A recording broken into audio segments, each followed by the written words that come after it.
ఈరోజు పార్లమెంటు ఎన్నికల సందర్భంగా వరంగల్లు పార్లమెంటు అభ్యర్థిగా కడియం కావ్య గారికి ఎంఆర్పిఎస్ మద్దతు తెలియజేస్తా ఉన్నాం.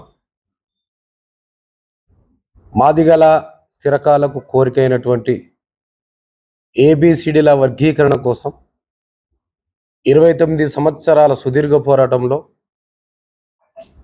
కడియం శ్రీహరి గారు కూడా ఆయన వంతు బాధ్యత ఎస్సీ వర్గీకరణ కోసం పార్లమెంట్లో ఉన్నప్పుడు కానీ అసెంబ్లీలో ఉండి మంత్రిగా ఉన్నప్పుడు కానీ ఆయన బాధ్యతను కొనసాగింపుగా ఎస్సీ వర్గీకరణ కోసము అహర్నిశలు కష్టపడ్డటువంటి వ్యక్తులు ఆయనొక్కరు కూడా మేము భావిస్తూ ఉన్నాం.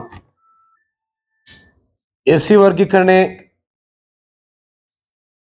బీజేపీ ప్రభుత్వం లేనప్పుడు ప్రతిపక్షంలో ఉన్నప్పుడు 100 రోజులలో మాకు కేంద్ర ప్రభుత్వం కాక వస్తే ఎస్సీ వర్గీకరణ చేస్తానన్నటువంటి బీజేపీ ఇక్కడ ఉన్నటువంటి రాష్ట్ర అధ్యక్షులు కిషన్ రెడ్డి గారు, అక్కడ ఉన్నటువంటి మోడీ ప్రధానమంత్రి గారు చాలా సభలలో మాదిగ సభలలో వచ్చేసి వెంకయ్య నాయుడు నుంచి మొదలుకుంటే సుష్మా స్వరాజ్ వరకు కూడా చనిపోయిన సుష్మా స్వరాజ్ వరకు కూడా ఎస్సీ వర్గీకరణ ఇది నీతిమత్తమైంది, ఇది నిజంగానే ఈ యొక్క 59 కులాలను విభజించాలి, సమాన హక్కులు సమాన పంపిణీ రాజ్యాంగంలో కల్పించిన విషయాలను ఖచ్చితంగా పంపిణీ జరగాలన్నటువంటి వాళ్ళు యథేచ్ఛగా 10 సంవత్సరాలు భారతీయ జనతా పార్టీ కేంద్ర ప్రభుత్వంలో ఉండి ఎస్సీ వర్గీకరణ చేయకపోను ఎస్సీ వర్గీకరణ పేరు మీద మాదిగలను నయవంచన చేసినటువంటి నరహంతకుడు మోడీ భారతదేశంలో భారత ప్రధానమంత్రి అయి నుండి అనేక జటిలమైనటువంటి సమస్యలను పరిష్కరించుకున్నాడు. కానీ ఏ రూపాయి ఎలాంటి ఎవరికి కూడా హాని జరగనటువంటి విషయాన్ని ఈ 10 సంవత్సరాలు ఎందుకు నాంచారనేది మాదిగ ప్రజలకి అర్థం కాకుంటూ ఉన్నది. ఈ ఏబిసిడీలను కనుక విభజించితే ఎవరికి కూడా ఎలాంటి హాని జరగదు, కీడు జరగదు. అసలు కీడు జరిగి కొట్లాటలు జరిగి రక్తపాతాలు జరిగినటువంటి పెద్ద పెద్ద ఇష్యూలను జటిలమైన విషయాలను మొత్తం కూడా మీరు మీకు అనుకూలంగా జీవోలు తెచ్చుకొని దాన్ని ఇంప్లిమెంటేషన్ చేసుకున్నారు. కానీ ఇది ఏ ఒక్కరికి కూడా ఇబ్బంది లేనటువంటి మాదిగల సమస్య, మాదిగ ఉపకులాల సమస్యను ఇది ఎందుకు మీరు పరిష్కరించకుండా పోయారు. మళ్ళీ ఇప్పుడు వచ్చేసి మాదిగ సభలలో ముసల్ కన్నీరు పెడతా ఉన్నారు. మాదిగలకు మేము ఉన్నామని చెప్పి ప్రధానమంత్రి అంటాడు, మాదిగలకు మేము ఉన్నామని కిషన్ రెడ్డి అంటాడు. ఒక నీతి మాలినటువంటి నాయకులు వీళ్ళు. మాదిగలను నయవంచన చేసి 10 సంవత్సరాలు ఎదురు చూపించినటువంటి వ్యక్తులు మోడీ అండ్ కిషన్ రెడ్డి. ఈ మతోన్వాదులు శ్రీరంగవల్లి మాటలు చెబుతూ మాదిగ పల్లెలకు వచ్చి కమలం పువ్వు గుర్తుకే మాకు ఓటేయాలని చెప్తున్నటువంటి దుర్మార్గులను ఎట్లా భరిస్తారు ఈ మాదిగ జాతి? మాదిగ జాతి ఔనిత్యాన్ని, మాదిగ జాతి సంస్కృతిని, మాదిగ జాతి తిండిని కూడా డిక్టేట్ చేసేటువంటి నరహంతక పాలనలో మోడీ పాలన జరిపారు.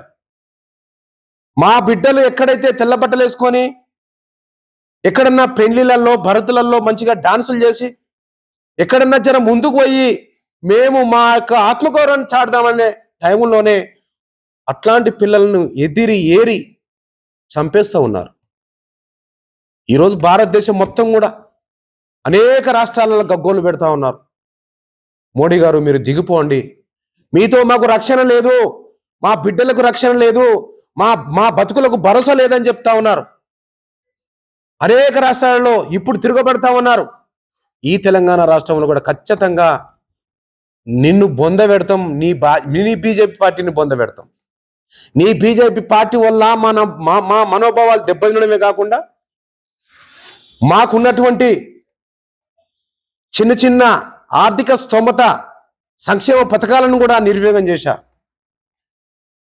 కేసీఆర్ గారు 10 సంవత్సరాలు వచ్చి 10 సంవత్సరాల ముఖ్యమంత్రి కాలంలో స్వరాష్ట్రంలో తలెత్తుకొని బతకొచ్చు, స్వరాష్ట్రంలో అనేక రకాలుగా అభివృద్ధి జరుగుతుంది, ప్రతి ఒక్కరికి ఉద్యోగం వస్తుందని చెప్పినటువంటి కేసీఆర్ కూడా బతుకొచ్చినోడు బంజారాహిల్స్లో ఉన్నాడు, అసలోడు అడ్డగుట్టలు ఉన్నటువంటి చెప్పి నీతి మాలిన మాటలు చెప్పినటువంటి దుర్మార్గుడు కేసీఆర్ కూడా ఒకరోజు కూడా అడ్డగుట్ట పోయినాడు కాదు. ఒక్కరోజు కూడా అడ్డగుట్ట పోయినాడు కాదు. వాడు అడ్డగుట్టకు పోను బతుకొచ్చినటువంటి బంజారాహిల్స్లో ఉన్నతోనే దోస్తాన్ చేసిండు 10 సంవత్సరాలు. బతుకొచ్చినటువంటి వాళ్ళకే కాంట్రాక్ట్లు ఇచ్చాడు 1,000 కోట్ల రూపాయలు. బతుకొచ్చిన వాళ్ళతోనే స్నేహం చేశాడు తప్ప అడ్డగుట్టలు ఉన్నటువంటి అమాయక ప్రజల పైన స్నేహం చేయలే కేసీఆర్. వాళ్ళకి అపాయింట్మెంట్ వేయలే. అసలు కేసీఆర్కి ఏదైనా చెప్పుకుందామంటే ఈ రాష్ట్రానికి ముఖ్యమంత్రి, బయట రాష్ట్రాలకు ముఖ్యమంత్రి అన్నట్టుగా బిల్డప్లు ఇచ్చేసి వారు కోట్ల రూపాయల సంపద అంతా దోసుకొని తిన్నారు తెలంగాణ అంతా. తెలంగాణలో ఉన్న ఎస్సీ డెవలప్మెంట్ శాఖ నిర్వీర్యం చేశారు, సంక్షేమ ఫలాలను నిర్వీర్యం చేశారు, సప్లా నిధులను నిర్వీర్యం చేశారు. 1,000 కోట్ల సంపద అంతా మూట కట్టుకొని దొంగల్లా పారిపోయారు. మాదిగల తిరుగుబాటు ఓటు బ్యాంకును మొత్తం కూడా ఒక్కటిగా చేసి కడుపు మసిలి రగిలి మాకున్నటువంటి అసెంట్ భూములను, మాకున్నటువంటి సంక్షేమాన్ని, మాకున్నటువంటి సప్లా నిధులను మొత్తం దుర్యోగం చేస్తుంటే నిన్నెట్లా తరిమి కొట్టాలో, నీకు ఓటుతో ఎట్లా బుద్ధి చెప్పాలని చెప్పి లక్షల మంది మాదిగలు తిరుగుబాటు చేశారు. ఉత్తితే బోర్లో పడిపోయాడు కేసీఆర్ గారు. ఎప్పుడు ఒక నియంతలుగా పరిపాలన ఉండదు. ఎప్పుడు కూడా ఒక పోకడ ఉన్నటువంటి వ్యక్తులకు ఏదో ఒక రోజు ఇట్లా రసంతో కూడా పొందబెట్టినటువంటి రోజులు ఉన్నాయి. ఎప్పటికీ నేనే తురుముసిని అనుకున్నటువంటి కేసీఆర్ను ఓటు అనే ఆయుధంతో గద్దె దింపాము మాదిగ ప్రజల తిరుగుబాటుతోనే ఓడిపోయాడు. అది గుర్తుంచుకోవాలి కేసీఆర్. మాదిగలకు మోసం చేసి, రాజకీయంగా మామూలను సమాధి చేసి, ఆర్థిక పరంగా సమాధి చేసి, కనీసం ఎదురుకూకొని మాట్లాడదామంటే కూడా మాట్లాడిస్తంత స్తోమత లేదు కేసీఆర్ ఆ రోజున ముఖ్యమంత్రి ఉన్నప్పుడు. మా ఎమ్మెల్యేలు ఉంటే ఏ మాత్రం కూడా కాళ్ళు చేతులు ఉన్నా ఏమి లేనట్టుగానే ఉండేవాళ్ళు మా ఎమ్మెల్యేలు.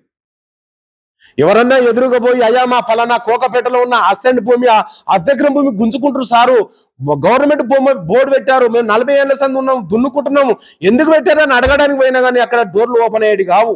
తీసుకుపోయి పోలీస్ స్టేషన్లు వేసి మామిడిని ఉల్టా కేసులు పెట్టారు. ఎడారిగా ఉన్నటువంటి కోకపేట, నానగ్రామ గూళ్ళల్లో ఉన్నటువంటి ఎకరం భూములను మాదిగ సమాజానికి ఆ రోజు ఉన్నటువంటి గవర్నమెంట్, గతంలో ఉన్నటువంటి ప్రభుత్వాలు ఎకరం ఇచ్చినటువంటి భూములను కేసీఆర్ వచ్చినాక ఆ భూములకు ప్రభుత్వ బోర్డులు పెట్టేసి ఇది పవిత్ర భూమి అని 40-50 సంవత్సరాలుగా దున్నుకుంటున్నటువంటి మాదిగ ప్రజలను అక్కంచెలు తరిమేశారు. తీసుకుపోయి పోలీస్ స్టేషన్లో పెట్టారు. దేనికి పనికిరానటువంటి ఎకరం భూమి 100 కోట్లకు వేలాలేసి అమ్ముకున్నారు. ఇది పాపము, మా పాపం చుట్టుకోలే నీకు, మా ఉసురు కలగలే, మా మాదిగ జాతి ఉసురు. ఇంత నీచమైనటువంటి, ఇంత రాక్షసహీనమైనటువంటి పాలన నీ ప్రభుత్వంలో ఒక్క మాదిగ బిడ్డన్న కనీసము అరే కేసీఆర్ బాగా చేస్తుందని చెప్పుకునే పరిస్థితి లేదు. సిరిసిల్లలో అయ్యా మీ లారీలు పోతుంటే, ఉష్క లారీలు పోతుంటే మాకు ఇబ్బంది అవుతుంది సారు, నీకు దండం పెడతంటే ఎదురు తిరిగి మాట్లాడతావని చెప్పి రాత్రి వచ్చి కలెక్టర్ని పెట్టుకొని వచ్చేసి వాళ్ళ బట్టలను కొట్టేసి ఇప్పటి కూడా కోలుకునే పరిస్థితిలో మాదిగ బిడ్డలు ఉన్నారు అక్కడ కూడా. ఇట్లా చెప్పుకుంటూ పోతే ఆయన పాపాలు చాలా ఇట్లా కుప్పలుగా ఉన్నాయి. ఉన్నాయి. మాదిగ సమాజాన్ని మొత్తం కూడా ఎక్కడ కూడా ఎంకరేజ్మెంట్ చేయలే ఆయన 10 సంవత్సరాల ప్రభుత్వంలో. ఎక్కడ ఎంకరేజ్మెంట్ చేయాలి? ఆర్థిక పరంగా చేయలే, సంక్షేమ పరంగా చేయలే, రాజకీయంగా కూడా ఒక మంత్రి లేకుండా చేసుకున్నటువంటి పరిస్థితిలో కేసీఆర్ పరిపాలన జరిగింది. 1,000 కోట్ల రూపాయలు కేసీఆర్ ఎక్కక ముందే 1,000 కోట్ల రూపాయలు ఈ కిరణ్ కుమార్ రెడ్డి ఉన్నప్పుడు, ముఖ్యమంత్రి ఉన్నప్పుడు దిగిపోయే టైంకు దామోదరు రాజనరసింహ గారు 1,000 కోట్ల రూపాయలు సంక్షేమ పథకాలు సప్లాన్లో ఉండే. కేసీఆర్ ఎక్కిండు, ఏ ఒక్క సప్లాన్కి సంబంధించిన రూపాయి కూడా ఖర్చు పెట్టలే. కేసీఆర్ నీతి మాలిన మాటలు చెప్పాడు. ఏ మాటలు చెప్పాడు? మిషన్ భగీరథ, మిషన్ కాకతీయ, మొత్తం చెరువులు కుంటలన్నీ నింపుకుంటూ వస్తా ఉన్నాం, సస్యశ్యామలమైతుంది తెలంగాణ అన్నాడు. ఎక్కడ సస్యశ్యామల అయిందే? మా 1,000 కోట్ల రూపాయలు దారి మళ్లించలే. ఆ దారి మళ్లించినటువంటి నీళ్ళల్లో ఆ చెరువు కింద మా ఉందేమన్నా ఎకరం భూమి ఉందా? చూపిస్తావాను? నీ పంట పొలాలకు, నీ చుట్టాలకు ఎప్పుడో ఆ రోజుల్లో అన్నల భయాలకు దెంకపోయినటువంటి వెళ్ళిపోయినటువంటి అన్నల భయాలకి ఆ గ్రామాలలో ఉంటోళ్ళు కాదు ఎలమోళ్ళు. ఆ ఎలమ సమాజం సంబంధించిన వాళ్ళు ఆ గ్రామాలలో ఉంటోళ్ళు కాదు. వాళ్ళు ఎక్కడో హైదరాబాద్కు అమెరికా లాంటి దేశాలకు దిగ్గపోయిన వాళ్ళని తీసుకొచ్చేసి నువ్వు మళ్ళీ అక్కడ ధరణి అని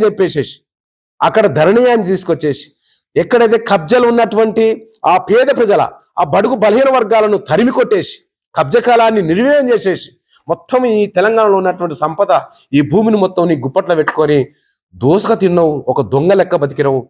ప్రజలకు అందకుండా ఎక్కడనో దూరంగా ఉండి నీ పరిపాలన సాధించను. ప్రజలు తిరుగుబాటు ఎప్పుడైనా ఓటుతో చేశారు, నువ్వు ఓడిపోయినవు, నీది ఒడిచిపోయిన చరిత్ర. నీ గురించి ఎవడు కూడా ఈ పార్లమెంట్ ఎలక్షన్లో ఓట్లేయాలనో లేకపోతే నేను మళ్ళీ ఎమ్మెల్యేని చేసుకోవాలనో ఇవ్వని కూడా లేదు. దయచేసి ఇక్కడున్నటువంటి మాదిగ సమాజానికి మేమందరం అప్పీల్ చేస్తా ఉన్నాం. మాదిగ బిడ్డలకి, మాదిగ ఉపకులాల బిడ్డలకి మీకందరికీ చేతులెత్తి వందనాలు చేస్తా ఉన్నాను, దండం పెడతా ఉన్నాను. కేసీఆర్ గారికి ఒకటి గుర్తు చేస్తా ఉన్నాను. మా మందకృష్ణన్న ఎస్సీ వర్గీకరణ కోసం తెలుగు సంక్షేమ సభలు జరుగుతున్నప్పుడు భారత్ అనే బిడ్డ తిరుగుబాటు చేసి ధర్నాలో పోతున్న క్రమంలో ఆమె స్పృహ వచ్చి పోలీసులు నొక్కేస్తే చచ్చిపోతే అసెంబ్లీలో ఉన్నటువంటి కేసీఆర్ గారు మందకృష్ణను మాట్లాడిండు. ఆ రికార్డు ఉంది. మందకృష్ణ ఏం మాట్లాడిండు? మందకృష్ణ అనేటువంటి వ్యక్తిని మొత్తం కాళ్ళ కింద తొక్కేస్తాం, ఇక్కడ ఉద్యమాలు చేసే వ్యక్తులు ఎవరు ఉండొద్దు. ఏమే ప్రభుత్వానికి హ్యాండ్కి వస్తారా? ప్రభుత్వం అంటే ఏం లెక్కలేదా? అవును, మందకృష్ణ అనేటువంటి తొక్కి ఇక్కడ లేకుండా చేస్తామని చెప్పాడు. ఏ ప్రభుత్వం కూడా జైల్లో వేయలే. ఈయన ప్రభుత్వంలో నెల రోజు జైలుకు పోయాడు. మా మనోభావాలు దెబ్బతీసిండు. మేము ఎస్సీ వర్గీకరణ కోసం కొట్లాడుతున్నటువంటి ఉద్యమకారులను జైలల్లేసి నేనే మాదిగలకు న్యాయం చేస్తా అని చెప్పి అసెంబ్లీలో నేనే మాదిగ ఉద్యమానికి నాయకత్వం వహిస్తాడు. ఏ రోజు కూడా 100 సార్లు ఢిల్లీకి వెళ్ళిండు కానీ ఒక్కరోజు కూడా మాట్లాడలే వర్గీకరణ కోసం. అంత పెద్ద నియంత. మాలో మాకే కొట్లాడబెట్టి మాకే స్విచ్లు పెట్టినటువంటి గొప్ప ఘనకీర్తి కలిగినటువంటి కేసీఆర్ గారు ఇప్పుడు అచ్చం ప్రతిభత, అచ్చం మాటలు మాట్లాడుతున్నారు. కేసీఆర్ గారు, కేటీఆర్ గారు, హరీష్ రావు గారు దళితులకు మేమే వరకు పెట్టినాం, ప్రభుత్వంలో ₹1 కూడా ఇచ్చిన దాఖలు లేవు. నువ్వు ఒక దిక్కు 10 లక్షల రూపాయలు దళిత బంధు పేరు మీద ఇచ్చుకుంటేనే నీ ఎమ్మెల్యేలు 4 లక్షలు 5 లక్షల రూపాయలు లంచాలు తీసుకొని ఇప్పటికీ వాళ్ళు కోలుకోలేకుండా పోయారు. పేర్ల మీద 10 లక్షలు వచ్చినట్టుగా రికార్డులో ఉన్నది. వాళ్ళకి వచ్చింది 2 లక్షలు 3 లక్షలే. ఇంత మోసం చేశారు మీరు.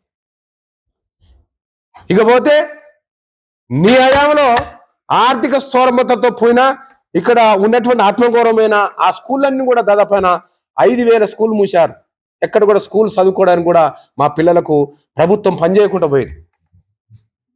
ఇప్పుడు జరుగుతున్నటువంటి పార్లమెంట్ ఎలక్షన్లలో రేవంత్ రెడ్డి గారిని ఈ మధ్యకాలంలో 4-5 రోజుల క్రితమే కలవడం జరిగింది. రేవంత్ రెడ్డి గారిని కూడా గట్టిగా ½ అన్ అవర్ కూకబెట్టాం. ముఖ్యమంత్రి గారు దయచేసి చెప్తున్నాం, ఒక మాట వినండి. అయ్యా, మీరు ఇంత పెద్ద తెలంగాణ రాష్ట్రంలో 80